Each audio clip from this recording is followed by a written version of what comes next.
to be here. It's my first MVNO World Congress, but I think I can speak on behalf of everyone. It's just great to be back face to face, in person with people. So I look forward to having a coffee, a beer with many of you later, I'm sure.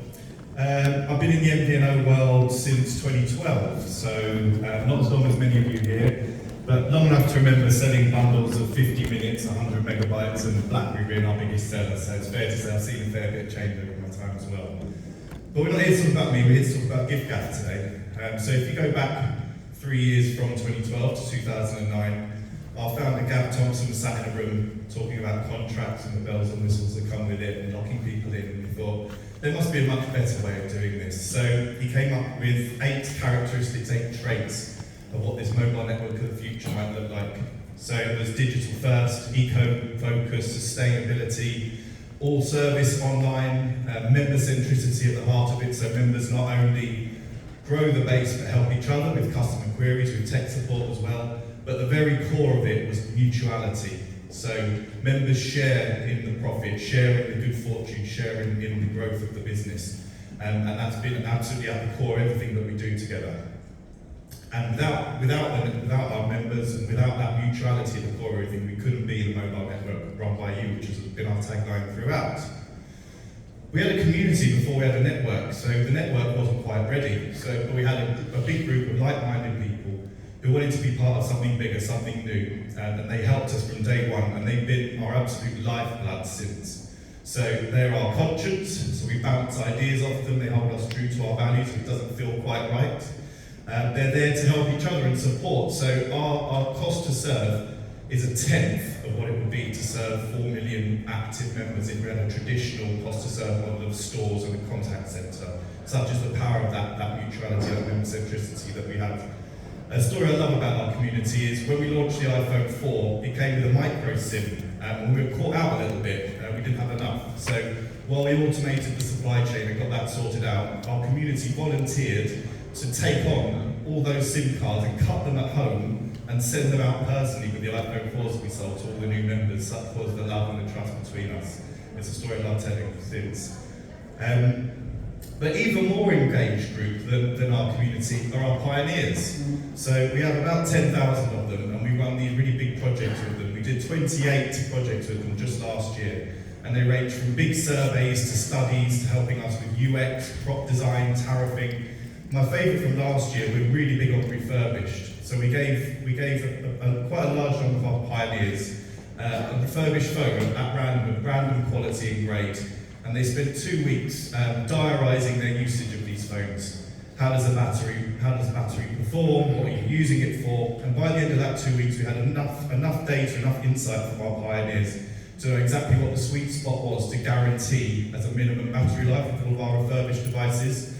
Turns out it's about 80%, and you'll see that from us very soon. But without their help, we wouldn't be able to have this kind of swarm of activity and engagement to help us design what it is we take to market.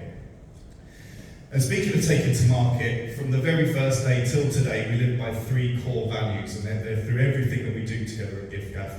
There's simplicity, so we have no legacy tariffs. Every single one of our 4 million members is on a tariff you can buy today. There's no promos, old promos, legacy deals, nothing. Whenever we update our goodie bags, anyone on that goodie bag automatically gets the new amount of data in it. Makes things a lot more simple, a lot more trust.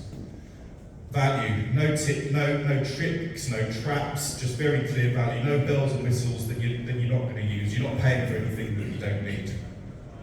And finally, flexibility, the ultimate peace of mind.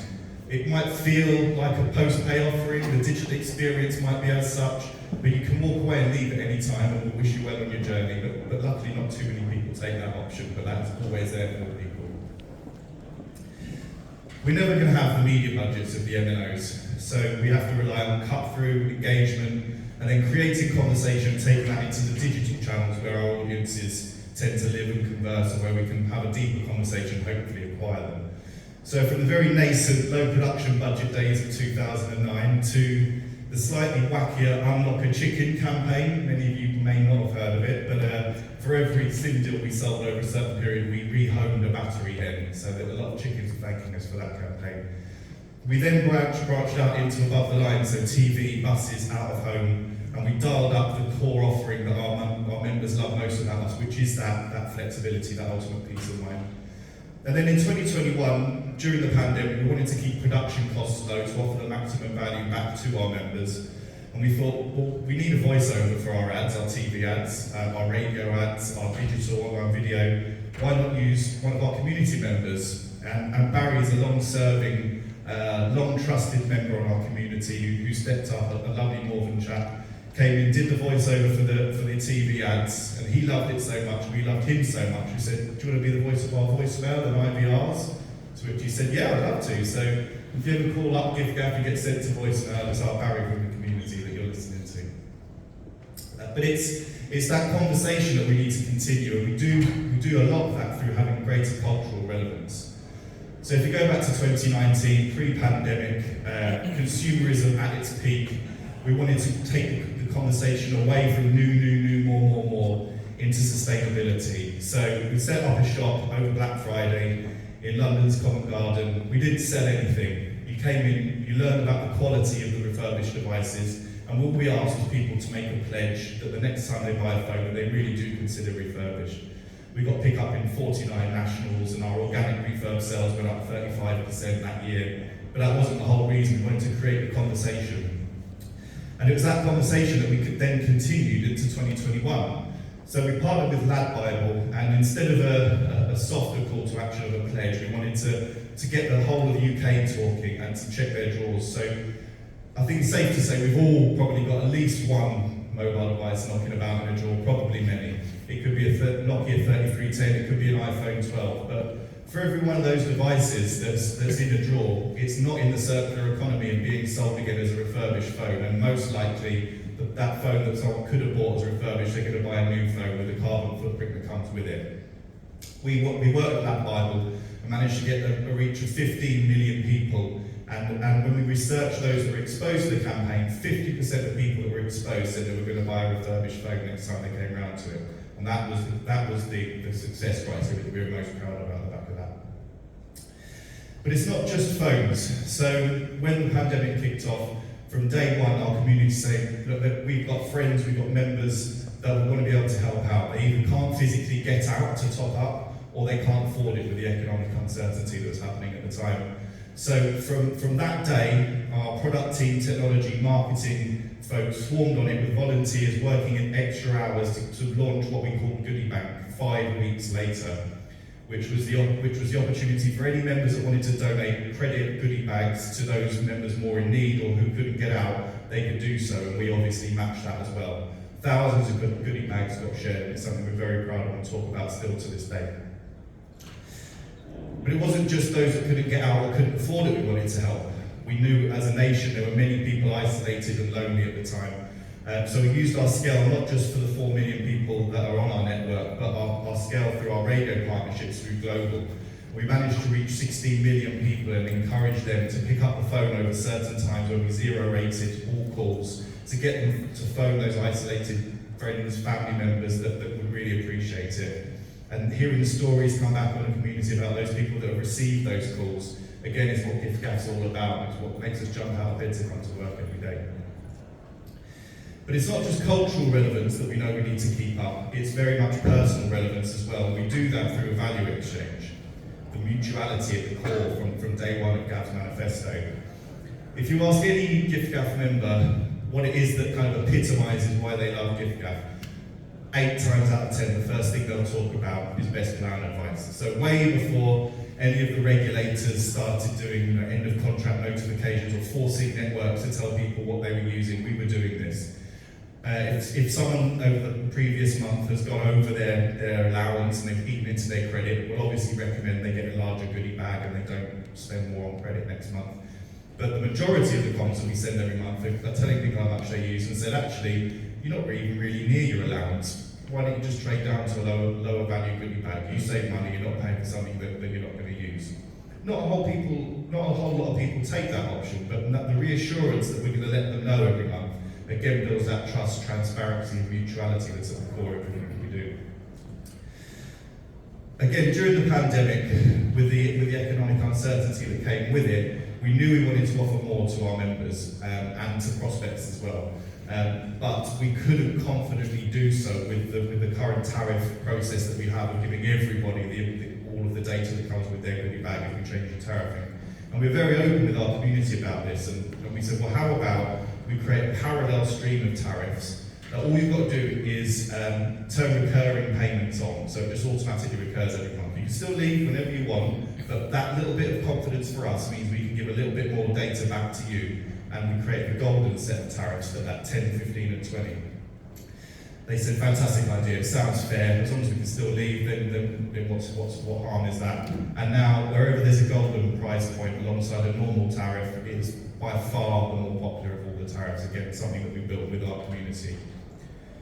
And finally, students, I say finally, there are many other instances of this, but finally for the sake, students are always at the heart of everything that we do. They're one of our original cohorts, original audiences that we wanted to cater for. Many of those original students we brought on are now in their 30s with kids.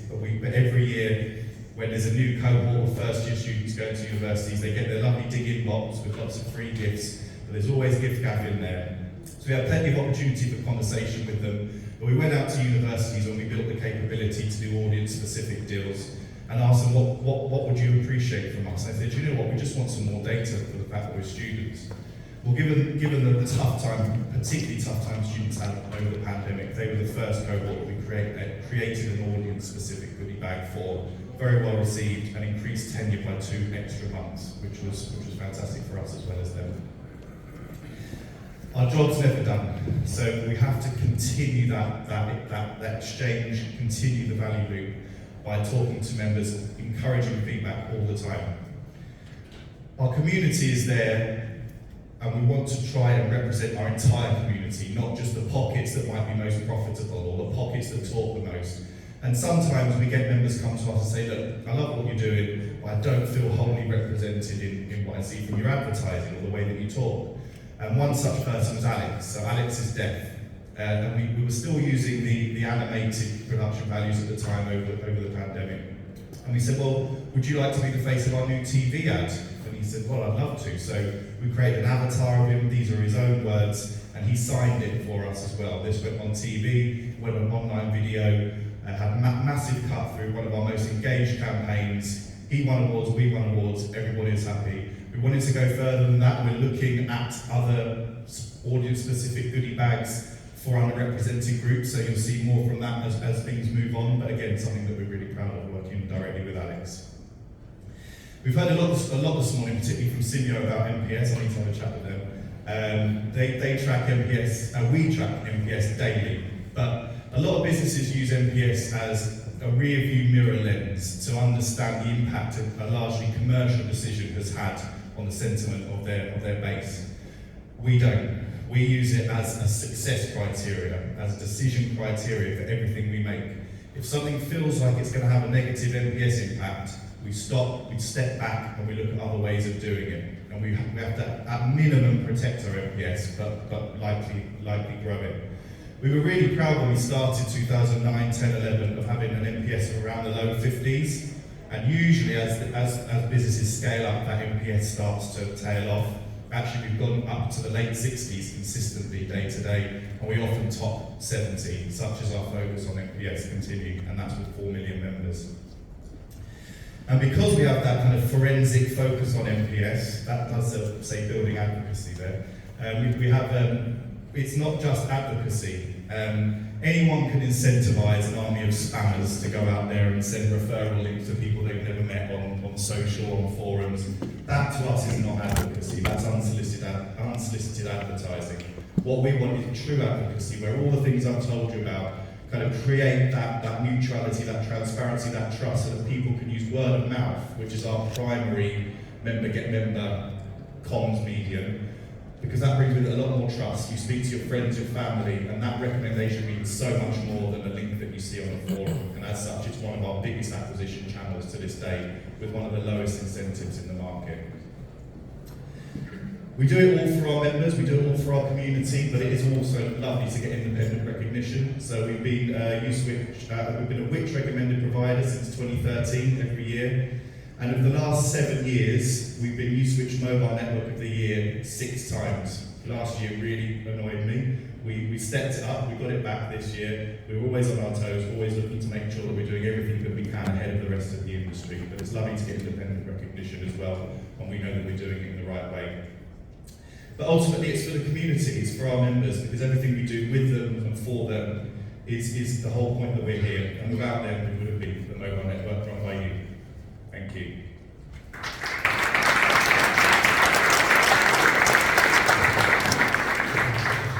Thank you very much, Matt. I really enjoyed that presentation. Just the whole sense of having a purpose and driving into the community and delighting everyone, it makes the marketing director of me feel very happy. So thank you for sharing that. Have we got any questions for Matt from the audience, please? Yes, just Matt. Can you hear me? Yeah, sorry. Quite interesting to us and very insightful. Been following your news all the way throughout. But what interests me most here is how do you actually measure your NPS? When when you're clicking at 60 all the time, that is very unusual. Even in a mobile operation, MVNO operation. So how do you actually measure it? So we have automated daily randomised emails that go out to a section of our base every day. So we typically send between 10,000 and 20,000 emails a month out to our base, of which we get a very high response rate.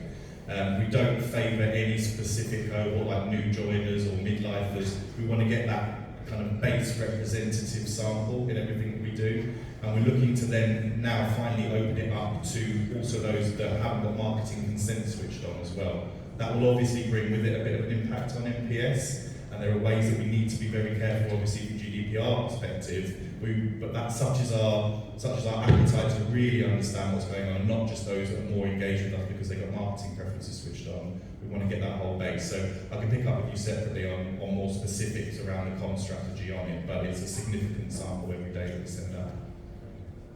Very good, thank you. I think we've got time for one more, if anyone would like to ask another question. Matt? No, it seems you've delighted the audience. So, thank you very much.